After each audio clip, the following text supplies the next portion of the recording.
This could also well be a So Hollywood segment because I'm introducing you this afternoon to a girl boss in Hollywood, no less. Very inspiring story. Mia Cortez, hello and welcome to So Jannelle. Thank you. Thank you so much for the opportunity. Mia, tell us about being a boss at Studio in the Sky Productions. Yes, so I run Studio in the Sky Productions with my partner, and what we do there is sizzles, promos, and trailers. Basically, we help sell our clients' TV shows, and we also do content for existing TV and film.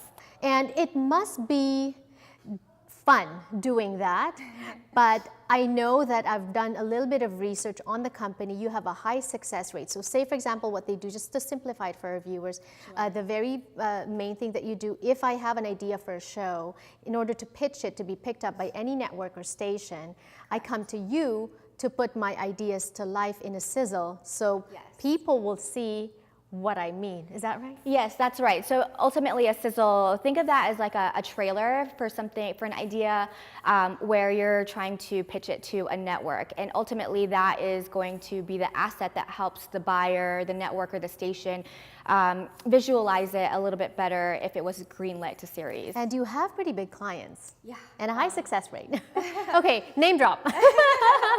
Well, we are very lucky in our client list.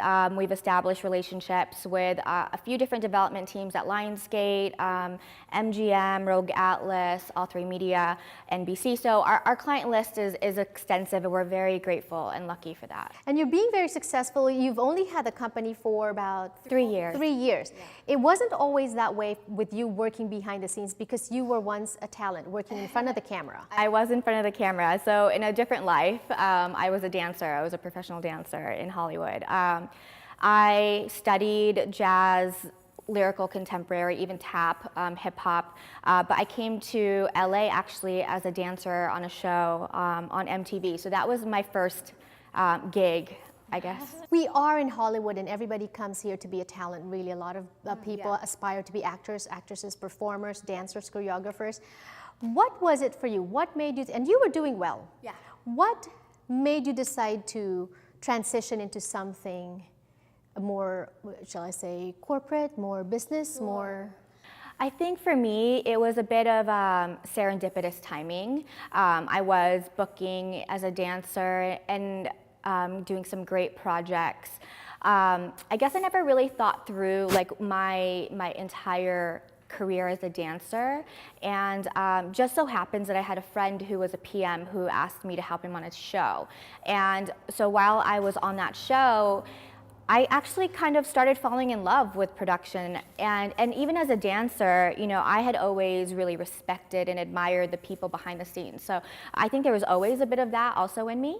And I could see the direction of where I could be as a producer. Now that's a thought for people out there that are watching, that there are careers, plenty of careers behind the scenes in Hollywood. Yes, absolutely. It's a whole different world. And you can also be your own boss, which is what you're doing. A woman of color in Hollywood in this time, what's it like? Describe it to us. Oh, yeah, empowering. I feel a sense of obligation also, not only to my clients to deliver consistently a good product, but also to my communities, the different communities that I belong to. As you say, you know, being a woman, being a person of color, those are very important things to me. It's my identity, so I always want to give back. I always want to be performing as you in a different capacity as a producer.